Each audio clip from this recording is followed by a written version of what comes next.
Cuando hablamos del Pampa 3, cuando hablamos de un proyecto inclusivo versus un proyecto no inclusivo neoliberal, coméntenos las diferencias. Eso es lo que hoy está enfrentado en la Argentina. Son dos proyectos de país. Un país como el que atravesamos en la década del 90, que terminó como terminó en el 2001, y un país como el que venimos transitando desde el 2013 en adelante, de desarrollo tecnológico, de inclusión, de reindustrialización, pero que tiene muy en claro que no se han agotado los objetivos, que todavía hay mucho por hacer. Sabemos que canalizamos el 90% del voto peronista, queremos el 100% del voto peronista, queremos votos de esos radicales que están descontentos porque su partido está en un proceso de liquidación y de furgón de cola del neoliberalismo. Una pena, porque es lindo tener opositores con altura, ¿no? Bueno, pero en definitiva es un problema de responsabilidad de sus dirigentes. Nosotros queremos hablarle a esa persona que votaba el radicalismo pensando en las instituciones, ¿no? Es un tiempo de síntesis, de agrupar, de articular a quienes pensamos parecido en la Argentina. Le hago una reflexión respecto de Zanini y su declaración de intentar recuperar para el oficialismo los votos de aquellos radicales desconformes con las fórmulas en las cuales usted no es parte.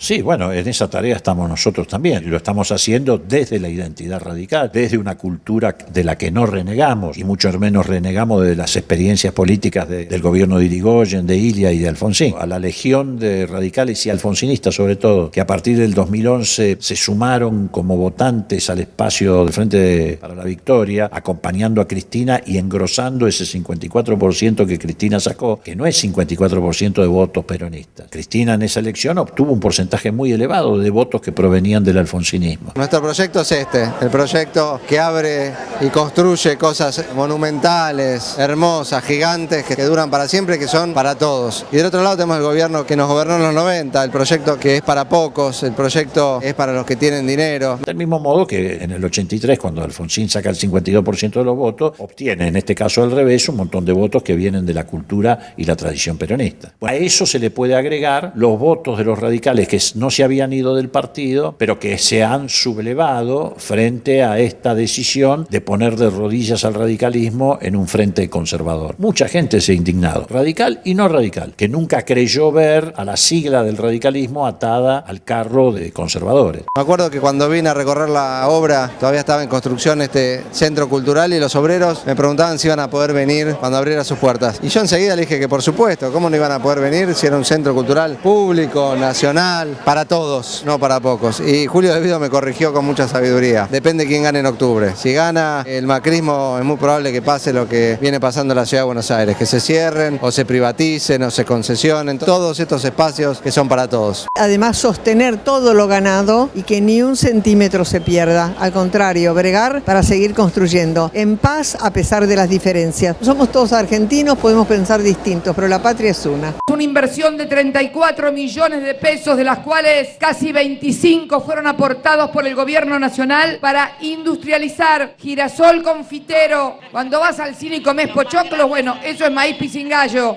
Lo vamos a hacer también aquí en la Argentina, y hemos dado este crédito a estas federaciones de cooperativas para que produzcan toneladas y toneladas de legumbres, arvejas, que además, comparadas con otros cultivos tradicionales por el valor agregado, son mucho más rentables por hectárea y por precio. Pero en el caso particular de la Argentina tenemos una reserva de agua potable extraordinaria en el acuífero Guaraní. Tenemos litio, que es uno de los minerales del futuro, precisamente desde el punto de vista de lo que va a ser el desarrollo tecnológico. Muchos minerales inertes todavía de este lado de la cordillera, mucha minería sin explotar. Somos reserva natural de alimentos, mantenemos ese carácter. Es más, este año se alcanzó una cosecha récord. Y además tenemos Vaca Muerta, que cuando llegue a plena producción va a ser el segundo reservorio de gas del mundo y el cuarto en petróleo. Eso es una ventaja. Si a esa ventaja natural se le agrega un desarrollo de la ciencia, de la técnica, de la investigación, inversión del sector público, capacitación de investigadores, de científicos, la combinación de estos dos elementos efectivamente le ofrecen a la Argentina una muy buena perspectiva. Y eso es lo que está en juego. ¿Quién administra esos recursos humanos, esos recursos naturales? Inauguramos por primera vez desde su fundación la ANMAT. Todos se preguntarán qué es la ANMAT. Es una dependencia del Estado, que es la que cuida que los medicamentos tengan la pureza y sean realmente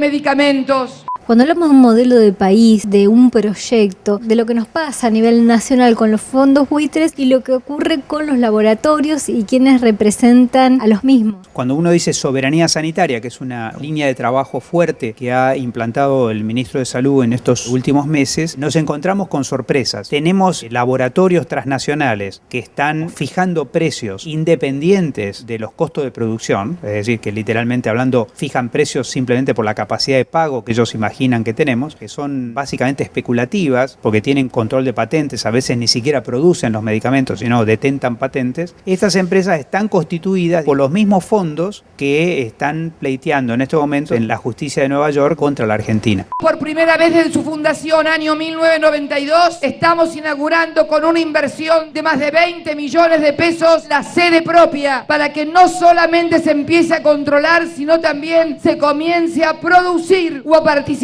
en el proceso de la producción de estos medicamentos. Son coincidencias que nos indican hasta qué punto salud se ha constituido en un frente que ya no puede ser analizado por la interna de salud, sino que requerimos una estrategia conjunta de proyecto nacional donde la salud forma parte indisoluble de ese proyecto nacional. ¿Cómo ve en este contexto, más allá del presente, el futuro cercano de los argentinos? No tengo ninguna duda que el pueblo argentino quiere seguir con este mismo rumbo, con este mismo proyecto que lo sacó de la crisis y le devolvió a los argentinos la dignidad, y no tengo duda que los argentinos van a seguir apostando para que este modelo y este proyecto político vuelva a ganar las elecciones este año. No tengo ninguna duda. Con lo que acabamos de inaugurar la sede de la Federación Argentina de Nanotecnología, va a definir el desarrollo científico y tecnológico en todos los campos que manipula partículas mínimas, átomos y moléculas, y a partir de esa manipulación mínima puede crear e inventar cualquier cosa en cualquier campo.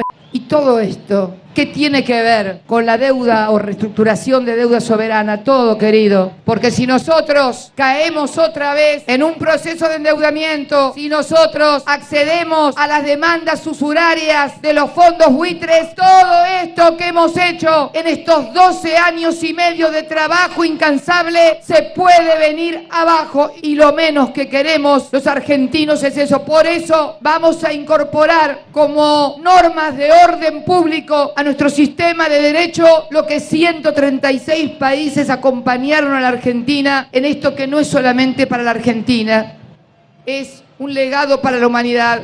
¿Cómo ve usted la clausura de C5N, el trato respecto a nuestra presidenta como si fuese una dictadora de determinados medios, las elecciones en Tucumán? Cuéntenos usted su visión sobre todos estos temas. Revelan la peor cara del liberalismo o del neoliberalismo, y además las peores intenciones de los grupos económicos concentrados y los medios hegemónicos, que están dispuestos a usar, y de hecho han usado, todas las herramientas a su alcance con tal de desestabilizar este proceso y este proyecto nacional y popular. La base de la soberanía popular y fundamentalmente de la democracia es el voto popular, y que se expresa a través de la voluntad de cada ciudadano. De repente, dos jueces deciden anular la voluntad de cientos de miles, diciendo que hay algunos que no pueden o no saben votar porque son pobres. Creo que estamos retornando a épocas predemocráticas. Como lo hicieron también en el pasado con el gobierno de Alfonsín, de Ilia, y si nos remontamos a la historia con el de Irigoyen. En esta necesidad de usar todas estas herramientas también ha ido agotando la batería, es decir, ya le quedan pocas balas. Intentaron corridas cambiarias, no tuvieron éxito. Intentaron golpes de mercado, no tuvieron éxito. Intentaron un golpe blando, a mi juicio fue el momento más crítico que se vivió en estos 12 años, que fue la denuncia de Nisman. Ayer vi que intentaron clausurar un canal de noticias en la ciudad autónoma de Buenos Aires porque, bueno, no sé, porque iban a dar un informe o porque no les gustaba lo que decían o porque había... ¿Ustedes se imaginan si con todo lo que han dicho de esta presidenta se me ocurriera porque no me gusta lo que dice tal periodista, tal canal o tal radio? Seguramente estaríamos haciéndonos señas. Después intentaron, ya ahora en estas últimas semanas, gastando su último cartucho, el camino de la deslegitimación de las elecciones, pero no en Tucumán, sino que apuntaban a deslegitimar la elección nacional. ¿Estos son los que nos trataban de autoritarios a nosotros? A mí me han dicho hasta dictadora por televisión. Y fíjense ustedes, yo los desafío a cualquiera de ustedes, a los mayores, a los que recuerdan la televisión y los medios de comunicación entre el 76 y el 83. A ver si alguno se acuerda si a Videla algún periodista, alguna locutora, algún comentarista, algún analista se atrevió a llamarlo, ya no digo asesino o genocida, no, simplemente dictador, no, jamás. Muchísimos dirigentes radicales en las PASO han sido desplazados por el macrismo. ¿Qué ha hecho Sanz y la camarilla que lo acompaña? Han intentado alquilarle la estructura radical al macrismo. Y el macrismo la compró, pero al precio del alquiler. Entonces ha desplazado prácticamente a toda la estructura radical del centro de la escena. Hay muchos casos en la provincia de Buenos Aires. Uno de ellos, por ejemplo, es Mar del Plata. Claramente el radicalismo ha quedado excluido y sometido a tener que votar a un representante del proceso. Pero ¿saben qué? Esto es lo que me preocupa. Ya no me preocupa solamente la política de industrialización, la profundización de la inclusión social.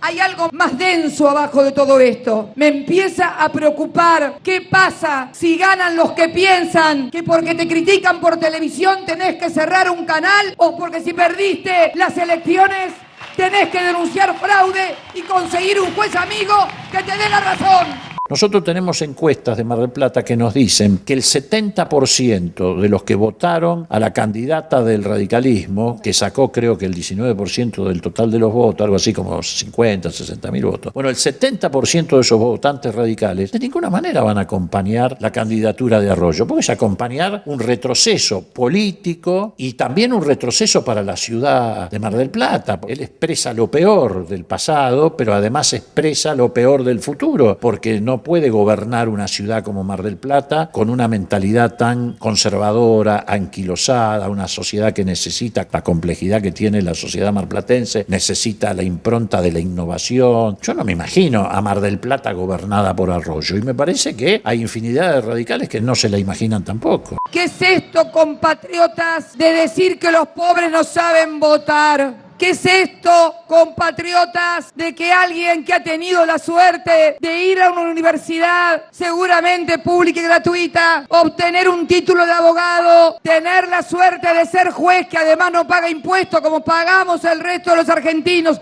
¿Qué es esto de que esas personas nos vengan a decir que el sistema electoral tiene un problema estructural? ¿Por qué los pobres, los vulnerables, dependen de los políticos? ¿Qué significa? ¿Que los pobres son idiotas, que los pobres no saben votar, que hay que prohibir el voto de los pobres? Es importante apoyar este proyecto, el proyecto de Cristina y de Néstor. Aquí hay que acordarse cómo vivíamos antes del 2003, donde no había convenciones colectivas de trabajo, donde los dirigentes perdían credibilidad con su gente.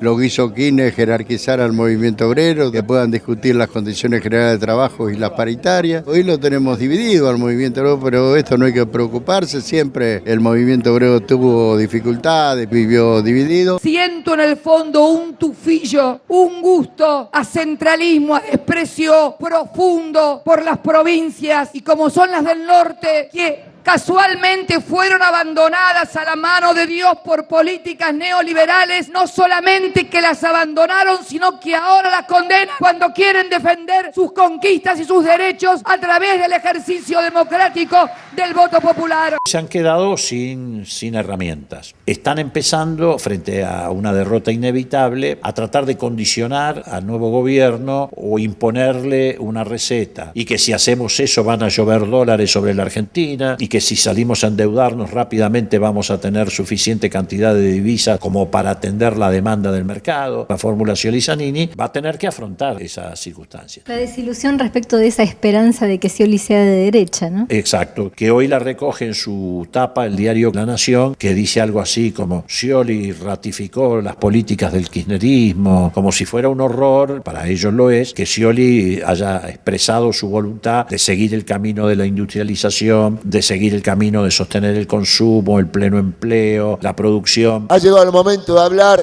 muy claro, y en especial cuando se han puesto de manifiestos esas ideas de esta nueva alianza que encabeza Macri, una alianza que quiere tomar el camino del ajuste, de la agenda del círculo rojo, de la presión de los fondos buitres. que le vengan a contar de afuera si cambiamos o no cambiamos la Argentina. La cambiaron ustedes, cada vez que decidieron apoyar un proyecto nacional, popular y democrático